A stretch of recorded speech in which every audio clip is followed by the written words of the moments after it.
2. She had imagined her wedding night 1,000 times, but never like this. Aisha had always pictured soft music, gentle laughter, and maybe some shy conversation that would slowly break the distance between two strangers bound by marriage. Instead, she found herself fighting a storm inside her own body. The morning of her wedding had already been overwhelming. Dozens of people fussing over her clothes, her makeup, her jewelry.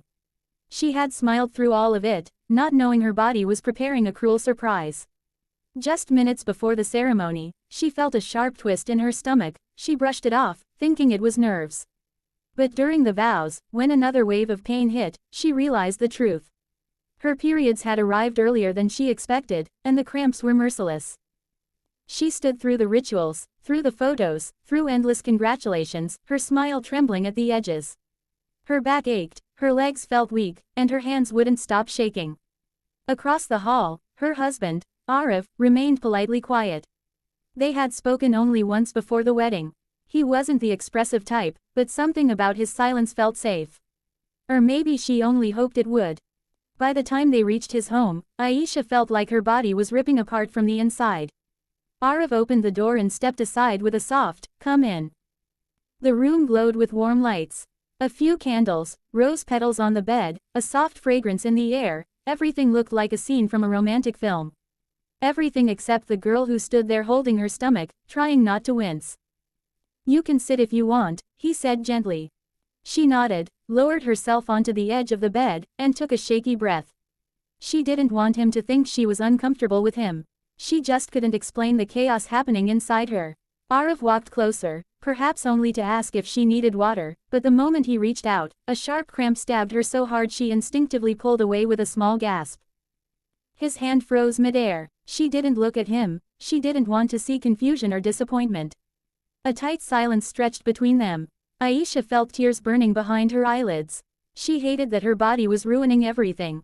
I'm not feeling well," she whispered. Arif stepped back immediately. "What happened? Are you okay?" Her voice wavered. "It's just, my period started today. The pain is really bad." There was a pause. For a moment she feared he didn't understand.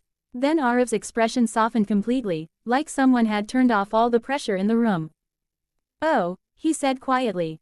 "Why didn't you tell me earlier?" She pressed her lips together. "I didn't want to spoil tonight." "You didn't spoil anything," he said with a calmness that almost broke her. "You're in pain. That matters more than any perfect moment." He walked out of the room, and Aisha felt her chest tighten. She wondered if she had upset him. She wondered if this night would become something they both wished to forget. But when he returned, he was holding a hot water bottle, a blanket, and a glass of warm milk. He knelt beside her and placed everything gently on the bed. "You don't have to pretend with me," he said softly. "Let's just take care of you first." Aisha didn't know when the tears slipped out. Maybe it was the gentleness she never expected. Maybe the relief of not having to hide her pain. Or maybe it was simply the kindness of a man she barely knew. Arif covered her with the blanket and turned off the bright lights. "You can sleep. I'll be right here on the sofa if you need anything." "Arif," she whispered. He looked back. "I'm sorry. I shouldn't have pulled away like that." "It's okay," he said with a small smile. "Pain makes all of us react differently. You're allowed to feel what you feel." She didn't say anything more. She just watched as he sat on the sofa, scrolling through his phone quietly, glancing at her every few minutes to check if she was okay. When she woke up the next morning, sunlight was spilling through the curtains. The petals on the bed had lost their shine, but the room felt peaceful. On the side table was a plate of toast, a cup of tea, and a warm note that said, "Eat when you're ready. I'll be outside if you need help getting up." Arif sat by the window reading something. When he saw her awake, he stood. "How are you feeling now?" "A little better," she said softly. He nodded. "Good. And, you don't have to say sorry for last night." She blinked slowly. "Why are you being so kind to me?" "Because," he said, sitting on the corner of the bed, "real relationships aren't built in one night. They're built in small moments, moments where we choose to understand instead of judge."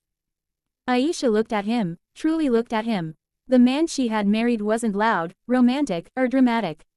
He was something better. He was patient. Over the next few days, he made her ginger tea, warmed up her hot water bottle, and stayed by her side without demanding anything. His care wasn't grand, it was gentle, steady, real. One evening, as they stood on the balcony watching the city lights, she whispered, "I thought my bad day ruined the start of our marriage." Arav turned toward her, his voice soft. "Maybe it didn't ruin anything. Maybe it just showed us how to start right." And she realized he was right. Their story didn't begin with romance or passion. It began with care, with understanding, with a quiet man offering warmth on a painful night. Sometimes love doesn't arrive in fireworks. Sometimes it arrives slowly, like a soft light in a dark room, asking for nothing but honesty. And that was enough to begin their story.